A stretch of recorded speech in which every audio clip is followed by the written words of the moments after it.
Hi, welcome back to Not So Obvious Watches. I'm Pete McConville, and today I'm doing another one of my Q&As. I'm answering your questions. To keep this a bit more spontaneous, I've had a quick flick through the questions, but I haven't really thought about them. I certainly don't have pre-prepared answers. Hence, I'm going to have to wear my glasses to remind myself of what the questions are. So, with all of that done, let's get into it, and I'll see you on the other side.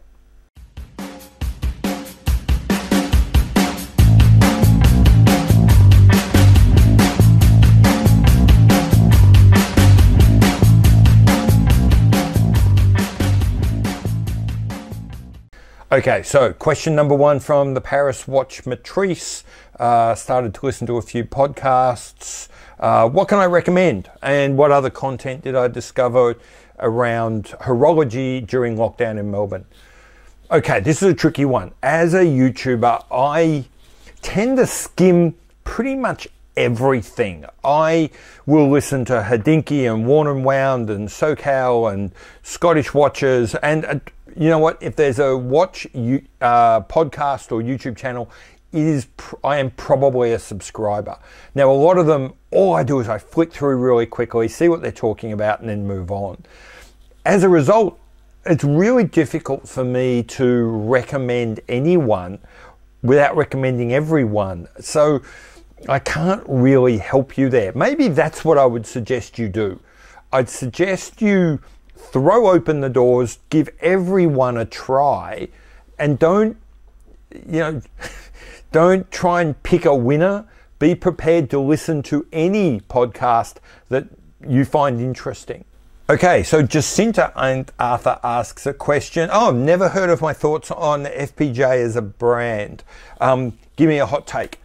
I don't really have a super hot take about FP Journe. Okay, they're a great company. They make great watches. Their horology is amazing.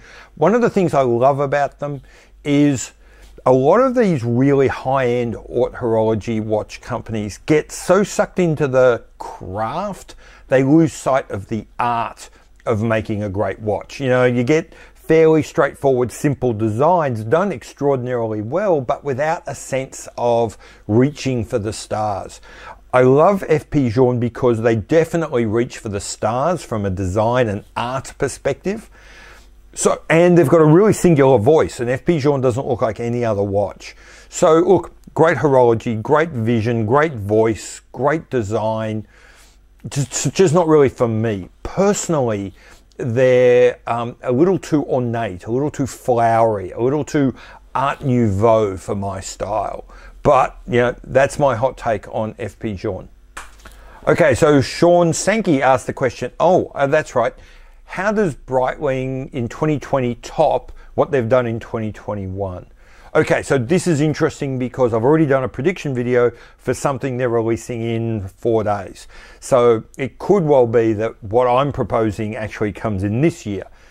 I think that they've done a brilliant job of re-establishing where they are from their past. I think that to make the next step, to leap forward, what they need to do is do more than just mine their past, but come up with a new future. Between the Aviator, Premier, Navitimer lines, they've got a great historical base. Top Time too, historically based. I think they could do with a new modern watch, ideally using a new in-house or manufacture movement, I don't care which, and ideally it would be something like METAS certified. That, I think, would really not only consolidate what they've done, but would drive them into a whole new area that they've not been for God knows how long. Okay, so James Arthur asks really 3 questions. Breitling predictions of 2022, I've kind of covered that. Top 3 books on horology. It's going to sound terrible. I don't really read anything about horology start to finish. So I tend to, like with websites and podcasts and everything else, I tend to dip in, get my facts, and get back out again. So as a result, I can't really recommend any great books on horology. That sounds really bad, doesn't it? But yeah, that's how it is.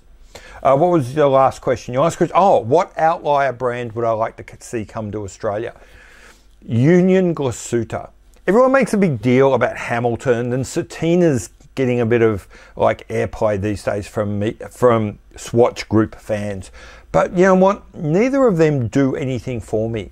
There's a tiny little brand that I haven't seen outside of Europe at all that is within the Swatch Group, and I like their stuff. Union Glasuta.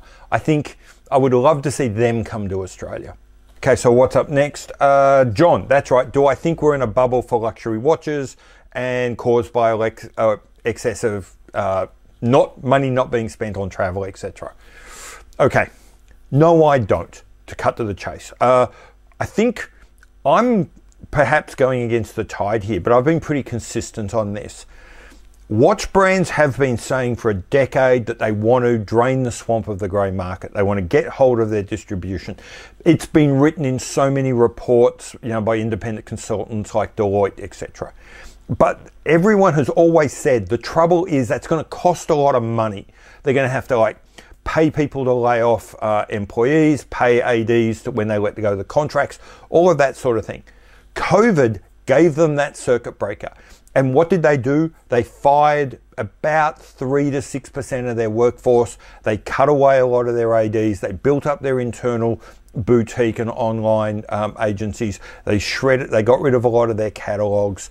I think watch companies have now had the opportunity to do something that they've wanted to do for a decade. They now see how powerful that is.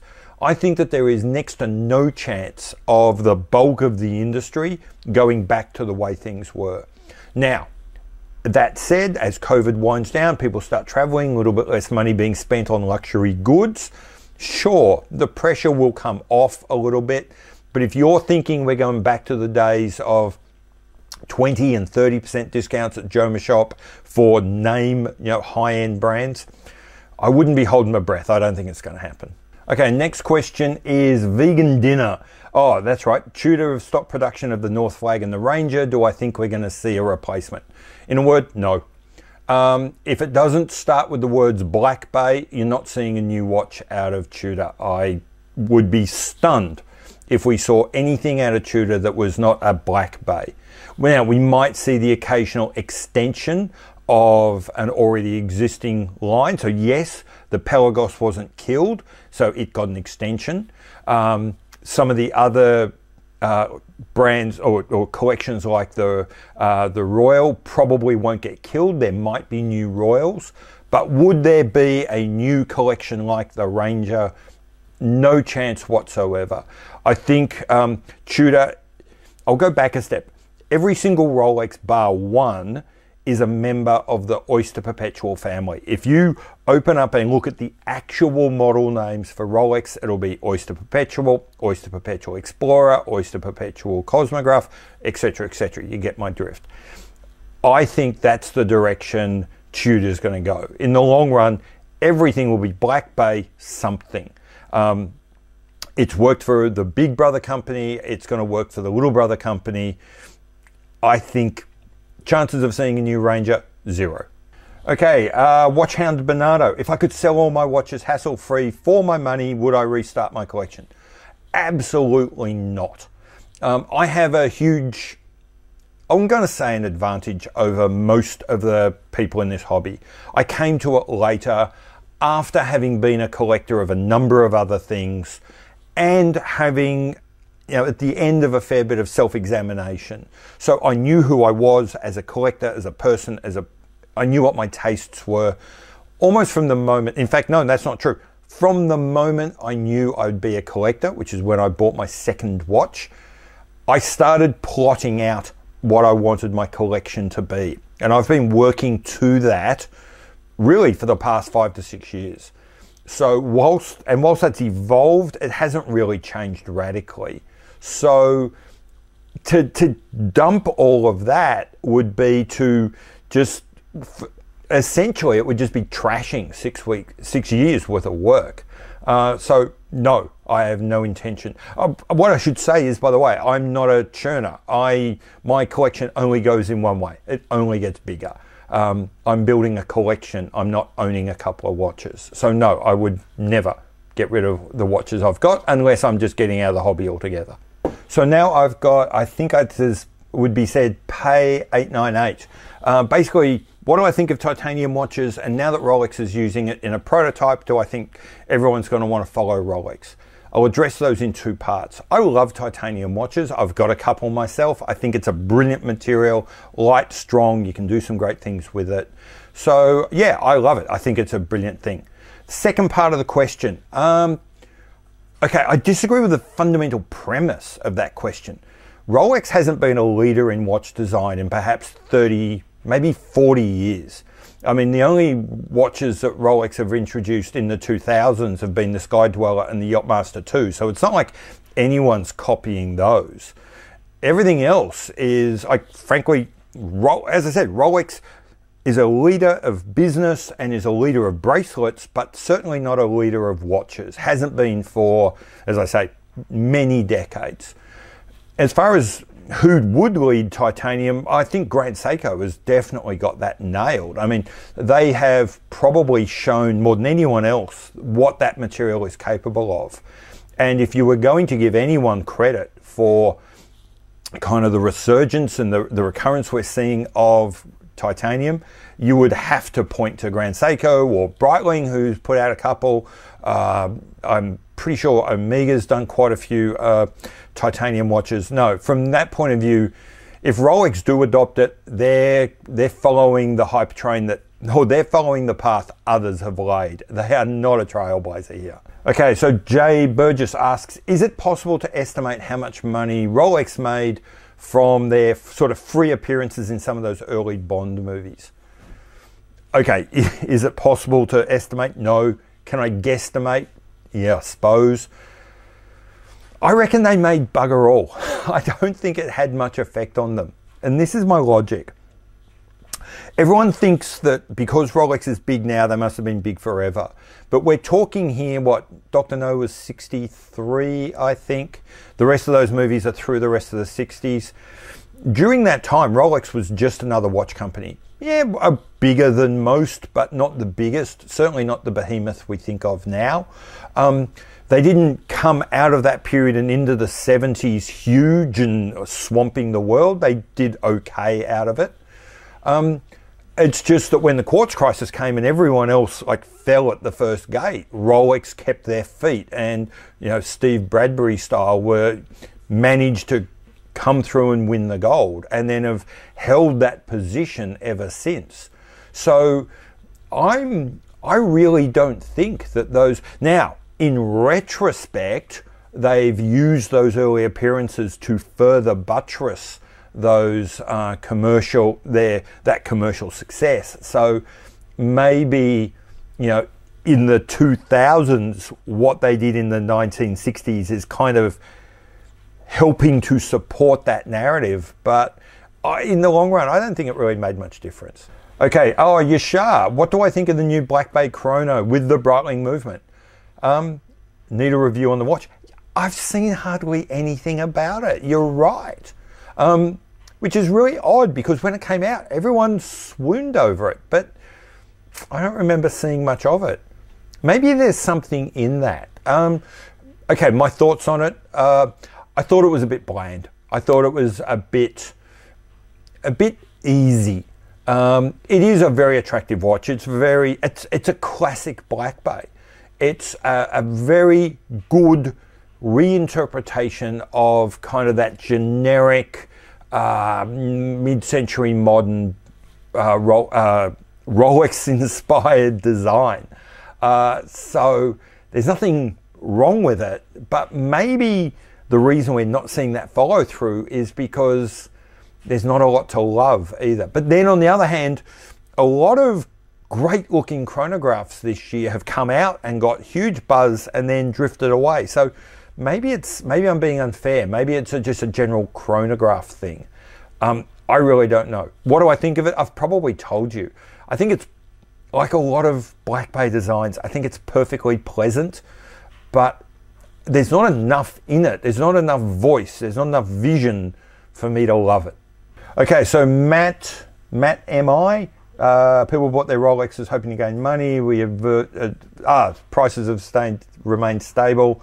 Do I think they'll go down? No, I don't think so. I think, as I sort of said earlier, I suspect that as the COVID thing is winding down, vaccinations going up, travel starting, some troubles in China, maybe a little bit of gas is coming out of the system, but I think there'll be a stabilisation at worst. I don't think there'll be a particularly big drop. I think Breitlings in particular are no longer, for many people, are no longer watches anyway. They're just investment instruments. And so I think a lot of people are just going to let this ride for a while. I do not expect to see a fire sale or a reduction in Rolex prices in perhaps my lifetime. Okay, so last question. I look forward to the edit to see how quickly I did get through these things. Terry Tibbs asks, hi Pete, do you ever think you'll buy a Rolex? Do I ever think I'll buy a Rolex? Terry, I don't think so. I'm not going to say never. First things first, they make great watches, and at MSRP, they are good value. So make no bones about it. A couple of things. One, I'm very much about brands and how the brand reflects me and whether I want the brand story to be part of my story. Rolex is a very complicated brand with a very diverse story.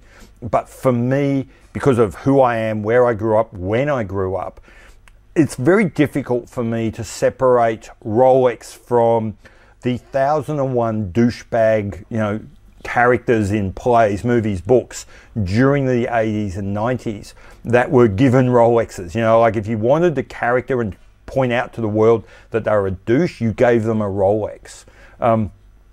So it's very hard for me to separate that out from myself, and I struggle to do so. The second thing is that for me, my collection and collecting is kind of like a game. And a game is any arbitrary activity that you make more difficult by the imposition of rules. And for me, that's watch collecting. I want to make it interesting and difficult.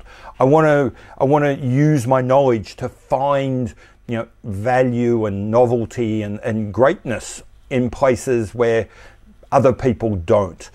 And that's not Rolex. Everyone knows Rolex is good. Everyone knows Rolex. In the game of watch collecting, buying Rolexes is kind of like playing it with cheat codes up your sleeve. It's not a challenge.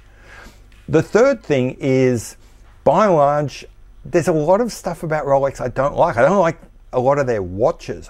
Hate the Cyclops. I think the Mercedes hands are all out of whack and the wrong size. A lot of their case shaping is very weird. I hate the over-branding and all that Rolex stuff inside the Rehort. I really don't like that. If any other brand tried to get away with that, we'd all be screaming boy murder. So no, I don't really love the watches. If I was going to get one, it'd be a GMT Master. I collect travel watches, and there's a little part of me that worries that as much as I don't really warm to Rolex, is any collection of travel watches really complete without a GMT Master? So if and when I ever get a Rolex, that'll be the one, because it'll be a capstone to part of my collection. That's, as I'm thinking about this more and more, that's the Rolex I could end up with. I have joked about getting a Cellini just to really annoy actual Rolex fans, but I don't think I'm going to do that. So anyway, that's it. Hopefully I got through that pretty quickly. I've been Pete McConville. This has been Not So Obvious Watches, and I'll see you later. Bye.